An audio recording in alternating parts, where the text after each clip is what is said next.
በ1502 ዓ.ም ኒኮሎ ማኪያቬሊ የፍሎረንስ ዲፕሎማት ሆኖ ወደ ሲዛሬ ቦርጃ ካምፕ ተላከ። ቦርጃ ሰውን በአይኑ ብቻ የሚያነብ ማንም ሐሳቡ ሊገምተው የማይችል መሪ ነበር። ማኪያቬሊ ለወራት ከእሱ ጋር ተቀምጦ አንድን ነገር ተረዳ። ቦርጃ ጠንካራ የሆነው በጡንቻው ወይም በሰራዊቱ ብቻ አይደለም። ጠንካራ የሆነው ማንም ወደ አይምሮ ውስጥ ዘልቆ መግባት ስለማይችል። ዛሬ የምንነጋገረው ስለ ጦርነት ወይም ስለ ስልጣን አይደለም፣ ስለ አንተ ዕለታዊ ህይወት፣ ስለ እነዚያ ሰዎች ቃላቶችን የሚያጣመሙ፣ ስሜትን የሚጫወቱበት፣ ደግነትን እንደ ድክመት የሚቆጥሩ ሰዎች።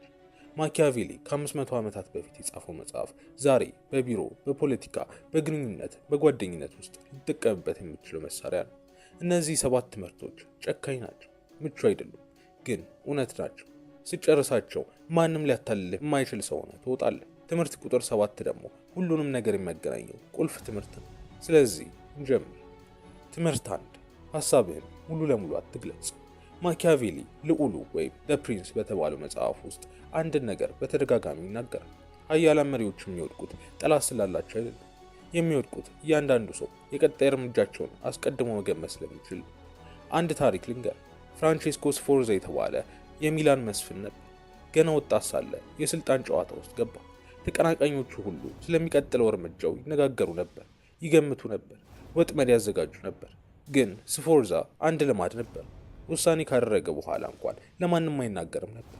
እቅዱን ለሚስቱ እንኳን ቢሆን ሙሉ ለሙሉ አይገልጽም ነበር። ተቀናቃኞቹ ሲጠብቁት እሱ አቅጣጫ ይቀይራል። ሲዘጋጁለት እሱ ቀድሞ ተንቀሳቅሶ ይጨርሳል።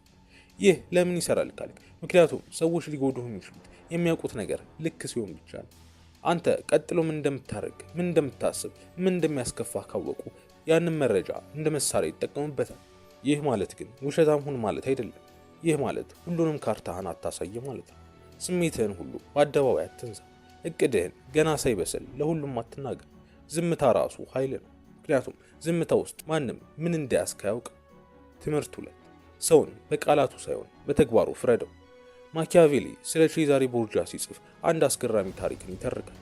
ቦርጃ ሮማንያ የተባለውን ክልል ድል ካደረገ በኋላ ስርዓት ለማስፈን አንድን ጨካኝ ባለስልጣን ሾመ። ይህ ባለስልጣን ክልሉን በጭካኔ ገዛ፣ ግን ስርዓትን አመጣ። ህዝቡ ግን እሱን ይጠላ ጀመር። ቦርጃ ምን አደረገ? አንድ ቀን ጠዋት የሮማንያ ህዝብ በአደባባይ ላይ የዛን የጨካኝ ባለስልጣን አስክሬን ለሁለት ተከፍሎ አገኘ። ቦርጃ ራሱ የሾመውን ሰው አስገደለ። ጭካኔውን ተጠቅሞ ስርዓትን ካመጣ በኋላ ያንን ጭካኔ በራሱ ላይ ጣሉ። ህዝቡ ደግሞ ቦርጃን እንደ ፍትሃዊ መሪ ይመለከቱት ጀመር። ይህ ታሪክ የሚያስተምረን ነገር ቃላት ርካሽ ናቸው። ማንኛውም ሰው እወድሃለሁ፣ አከብርሃለሁ፣ ለአንተ ጥሩ ነገር ብቻ ነው የምፈልገው ብሎ ሊናገር ይችላል፣ ግን ተግባር ውሸት ሊናገር አይችልም። ቦርጃ በቃላት ራሱን ፍትሃዊ ብሎ አልገለጸም፣ ተግባር አድርጎ አሳየ። ምንም እንኳን ያ ተግባር በራሱ የተሳለ ጭካኔ ቢሆንም። በህይወት ውስጥ ሰዎችን ስትገመገም የሚናገሩትን ቃላት ወደ ጎን ተው። በምትኩ ይህንን ጠይቅ። ይህ ሰው ባለፉት 3 ወራት ምን አድርጓል? ቃል ገብቶ ጠብቆታል? በችግር ጊዜ ከጎኔ ነበር ወይስ ጠፍቷል? ገንዘብ ሲመጣ እንዴት ነው የሚያካፍለው? ስልጣን ሲይዝ እንዴት ነው የሚይዝ? ሰው ማንነቱን የሚገልጸው ምንም ነገር በማጣት ላይ ያለ ሳይሆን ሁሉንም ነገር በእጁ ይዞ ሲኖር ነው። ኃይል፣ ገንዘብ ወይም ስልጣን ላይ ያለ ሰው ባህሪ እሱ ትክክለኛው ማንነቱ። ትምህርት 3፣ ስሜትህን አትስጥ፣ ተቆጣጠሩ። ማኪያቬሊ ልዑል መፈራት ይሻለዋል ወይስ መወደድ ብሎ ይጠይቃል። መልሱ የሚያስደንቅ ነበር። ሁለቱንም ቢሆን ጥሩ ነው፣ ግን ካልተቻለ መፈራት ይሻላል። ምክንያቱም ፍቅር በሰው ፍቃድ ላይ የተመሰረተ ነው፣ ፍርሃት ግን በአንተ ቁጥጥር ስር ነው ይላል። ይህንን ወደ ስሜታዊ ደረጃ ስንመልሰው አንድን ጥልቅ እውነት እናገኛለን። ሰዎች የሚቆጣጠሩ ስሜትህን ማንቀሳቀስ ሲችሉ ብቻ። ስትናደድ ካወቁ ያንን ለማድረግ ይሞክራሉ። ስትከፋ ካወቁ ያንን ይጠቀማል። ደስታ በምስጋናቸው ላይ ጥገኛ መሆኑን ካወቁ ምስጋናውን እንደ ገመድ ተጠቅመው ይጎትተዋል። የቬኒስ ነጋዴዎችን ታሪክ አስታውስ። በ16ኛው ክፍለ ዘመን በአብዛኛው የሚደረገው ድርድር በጠረጴዛ ላይ ነበር። በጣም የተዋጣላቸው ነጋዴዎች ግን አንድ የጋራ ባህሪ ነበራቸው። ፊታቸው ምንም አይናገርም ነበር። ተቃራኒው ወገን ዋጋ ይናገራል። የነጋዴው ፊት ግን ግዴለሽ እንደሆነ ነው። ውድ ቢሆንም ርካሽ ቢሆንም። ለምን? ምክንያቱም ፊትህ ላይ አንዳች ምላሽ ካሳየህ ተቃራኒው ወገን የት እንደተጫነ ያውቃል እና ያንን ነጥብ ደጋግሞ ይጫኑታል። ይህ ማለት ስሜት አይኑርህ ማለት አይደለም። ይህ ማለት ስሜትህ የህዝብ ንብረት እንዳይሆን አድርግ ማለት ነው። በውስጥህ የሆነ ነገር ሊሰማ ይችላል፣ በውጭ የምታሳየውን ነገር ግን ተቆጣጠር። ይህ ልዩነት ትልቅ ኃይል ነው። ስትናደድ ወዲያውኑ አትፈንዳ። ስትከፋ ወዲያውኑ አትናገር። ጥቂት ደቂቃዎችን፣ ጥቂት ሰዓቶችን ውሰድ። ያ ክፍተት በስሜትህና በምላሽ መካከል ያለው ክፍተት፣ እዚያ ውስጥ ነው ኃይል የሚኖረው። ትምህርት 4 ለሁሉም ቅርብ አትሁን። ማኪያቬሊ ስለ ጓደኝነት ሲጽፍ አስገራሚ ምክርን ይሰጣል። አንድ መሪ ለብዙ ሰዎች በጣም ቅርብ ከሆነ ለእነሱ ተጋላጭ ይሆናል። ሁሉንም ሰው ማመን ማለት ማንም ሰው ሊጎዳህ የሚችልበትን በር መክፈት ማለት ነው። ይህ ጨካኝ ይመስላል፣ ግን እውነታ ነው። አንድ ታሪክ ላካፍል። ኒኮሎ ማኪያቬሊ ራሱ የፍሎረንስ ሪፐብሊክ ስትወድቅ በቀድሞ ወዳጆቹ ተከድቷል። እነዚያ በስልጣን ላይ በነበረበት ጊዜ ወዳጆቼ ብሎ የጠራቸው ሰዎች ሜዲቼ ቤተሰብ ስልጣን ሲይዝ የመጀመሪያዎቹ ማኪያቬሊን የከዱት እነሱ ነበሩ። አንዳንዶቹ እንዲያውም እሱን ለመክሰስ ምስክርነት ሲሰጡ ነበር። ከዚያ በኋላ ማኪያቬሊ የጻፈው ነገር ልብ የሚነካ ነው። ብዙ ወዳጆች እንዳሉኝ አስቤ ነበር። እውነታው ግን ጥቅም ላይ የተመሰረቱ ግንኙነቶች ብቻ ነበሩ። ይህ ትምህርት ሁሉንም ሰው ጠርጥር ማለት አይደለም። ይህ ማለት የውስጥ ክበብህን ወይም ኢነር ሰርክልህን ትንሽ አድርግ ማለት ነው። ሁሉም ሰው የስሜትን፣ የድክመትን፣ የፍርሃትን ደረጃ የማወቅ መብት የለው። አንዳንድ ሰዎች የስራ ግንኙነት ይገባቸዋል። አንዳንዶች የወዳጅነት ግንኙነት፣ በጣም ጥቂቶች ብቻ የልብ ግንኙነት ይገባቸዋል። ይህንን ደረጃ ስታውቅ ማንም ከሚገባው በላይ ወደ አንተ ውስጥ አይገባም። እናም ማንም ሊጠቀምበት የሚችል ደካማ ጎንህን አያገኝም። ትምህርት 5 ከመናገር ይልቅ ተመልከት። ማኪያቬሊ ዲፕሎማት ሆኖ ባገለገለበት ጊዜ ትልቁ ችሎታው ንግግር አልነበር፣ ምልከታ ነበር።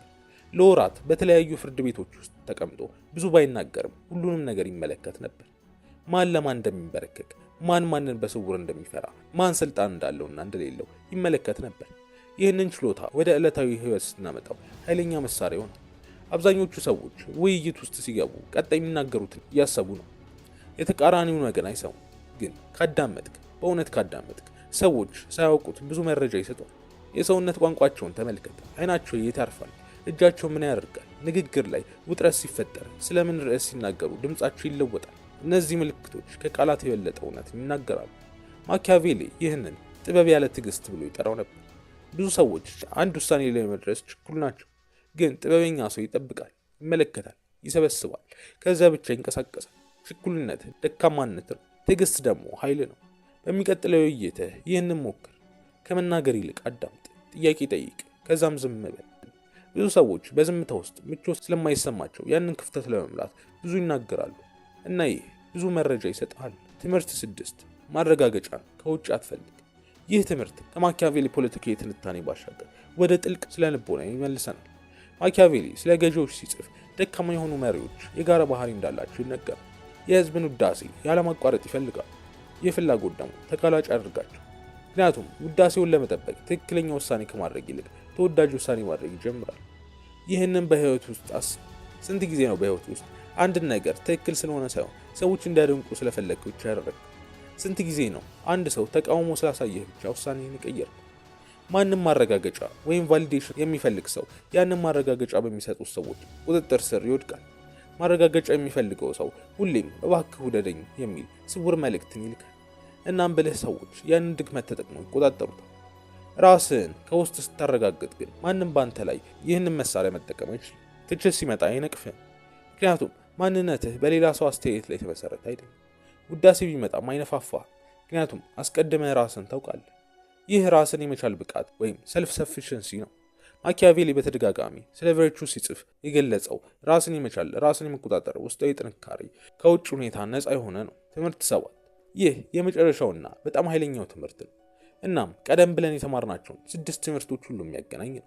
ማኪያቬሊ በህይወቱ የመጨረሻ ዓመታት ውስጥ አንድን ነገር ተረዳ። በጣም አደገኛው ተቃዋሚ በጣም ጠንካራው ተቃዋሚ አይደለም፣ በጣም ሊገመት የማይችለው ተቃዋሚ ነው። በትክክል የምታውቀውን ሰው መቋቋም ትችላለህ። ስልቱን አጥንተህ ተዘጋጅተህ፣ ግን ደግሞ ቀጣይ እርምጃውን መገመት የማትችለውን ሰው እንዴት ትዘጋጅለታለህ?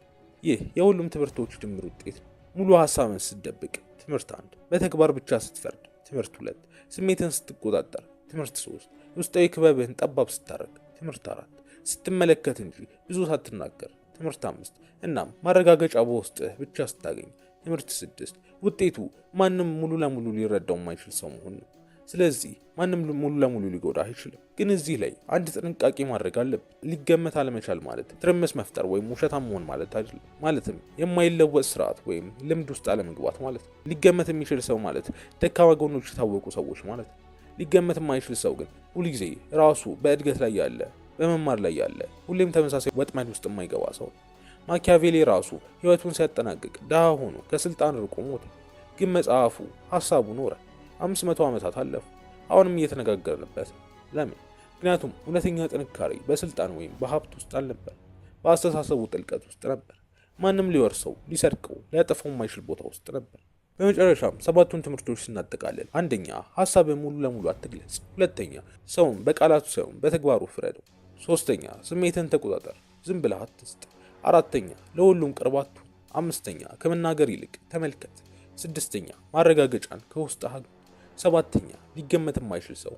እነዚህ ትምህርቶች ጨካኝ ሊመስሉ ይችላሉ፣ ግን እውነታው ዓለም ራሱ አንዳንድ ጊዜ ጨካኝ ነው። ደግ መሆንና ደካማ መሆን ግን ሁለት የተለያዩ ነገሮች ናቸው። ማኪያቬሊ ያስተማረን ደግነትህን ሳታጣ ማንም ሊያታልልህ የማይችል ሰው መሆን ማለት ልብህን መዝጋት አይደለም፣ ልብህን በጥበብ የትና ለማን መክፈት እንዳለብህ ማወቅ ማለት ነው። ይህን ቪዲዮ ጠቃሚ ሆኖ ካገኘኸው ላይክ እና ሰብስክራይብ አድርግ። እናም ኮሜንት ላይ ንገረኝ ከ7ቱ ትምህርቶች የትኛው ነው ለአንተ በጣም ጠንካራ መልእክት ነበር። በሚቀጥለው ቪዲዮ እንገናኝ። ሰላም።